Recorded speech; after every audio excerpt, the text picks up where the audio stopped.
दुनिया भर के ईसाइयों के लिए क्रिसमस एक बहुत बड़ा त्योहार है जिसे ईसा मसीह के जन्मदिन के रूप में मनाया जाता है। लेकिन मुसलमानों के लिए क्रिसमस का एक अलग मतलब है।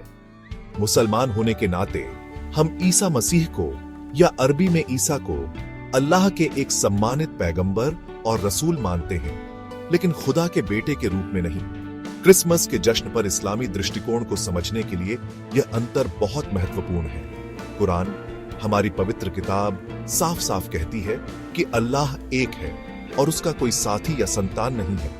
सूरह अल-इखलास अध्याय 112 आयत 1 इस पर जोर देती है, कहो वह अल्लाह है जो एक है। यह बुनियादी इस्लामी मान्यता ईसाई धर्म की त्रिएक और ईसा की दिव्यता में विश्वास का खंडन करती है। इसलिए क्रिसमस के उन जश्न में भाग लेना जो सीधे तौर पर इस्लामी मान्यताओं का खंडन करते हैं, हमारे ईमान से समझौता करने जैसा माना जा सकता है। हालांकि हम दूसरों की मान्यताओं का सम्मान करते हैं, लेकिन मुसलमानों के लिए यह महत्वपूर्ण है कि वे इस्लामी शिक्षाओं के अनुसार अपने स्वयं के धर्म को बनाए रखें और उसका पालन करें।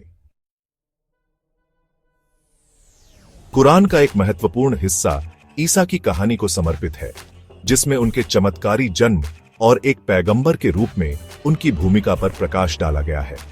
सूरह मरियम अध्याय 19 मरियम या मरियम और ईसा के जन्म की कहानी बताती है, जिसमें इस बात पर जोर दिया गया है कि ईसा का जन्म बिना पिता के एक दैवीय चमत्कार के माध्यम से हुआ था।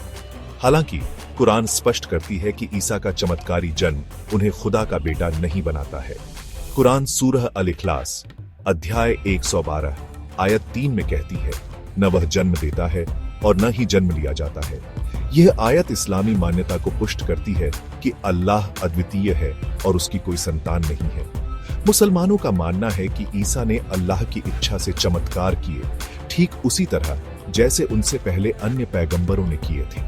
उनका संदेश लोगों को एक ईश्वर की पूजा की ओर मार्गदर्शन करना था। इस्लाम के अनुसार ईसा को दिव्यता देना मूर्ति पूजा का एक रूप है, क्योंकि यह अल्लाह के साथ भागीदारों का वर्णन करता है। हालांकि मुसलमान क्रिसमस नहीं मनाते हैं, लेकिन इस दौरान अंतरधार्मिक बातचीत को संवेदनशीलता और सम्मान के साथ करना महत्वपूर्ण है। हम हैप्पी हॉलिडे या सीजन्स ग्रीटिंग्स जैसी शुभकामनाओं के साथ इस अवसर को स्वीकार कर सकते हैं, जो हमारी मान्यताओं से समझौता किए बिना सद्भावना व्यक्त करते हैं। हमारे अलग अलग धर्मों के बारे में बातचीत में शामिल होना समुदायों के बीच समझ और सम्मान को बढ़ावा देने का एक अवसर भी हो सकता है। हम अल्लाह के एक सम्मानित पैगंबर के रूप में ईसा के बारे में अपनी मान्यताओं को विनम्रतापूर्वक समझा सकते हैं और क्रिसमस के जश्न पर इस्लामी रुख को स्पष्ट कर सकते हैं। याद रखें, शांति और समझ को बढ़ावा देना इस्लाम का एक मूलभूत पहलू है। सम्मानजनक संवाद में शामिल होकर हम अन्य धर्मों के लोगों के साथ संचार और समझ के पुल बना सकते हैं। आज की विविधतापूर्ण दुनिया में मुसलमानों के लिए अपनी इस्लामी मान्यताओं और प्रथाओं पर दृढ़ रहना पहले से कहीं अधिक महत्वपूर्ण है।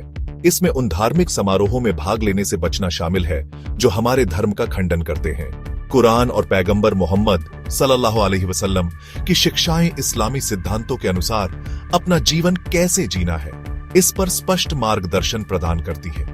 यह हमारा कर्तव्य है कि हम ज्ञान प्राप्त करें, अपने धर्म को समझें और उसकी शिक्षाओं के अनुसार जीने का प्रयास करें। अपनी इस्लामी मान्यताओं के प्रति सच्चे रहकर और दूसरों के साथ सम्मानपूर्वक व्यवहार करके हम अंतरधार्मिक बातचीत को बुद्धिमानी और समझ के साथ आगे बढ़ा सकते हैं। आइए हम हमेशा अपने समुदायों और उसके बाहर सहिष्णुता और करुणा का संदेश फैलाते हुए शांति के प्रकाश स्तंभ बनने का प्रयास करें।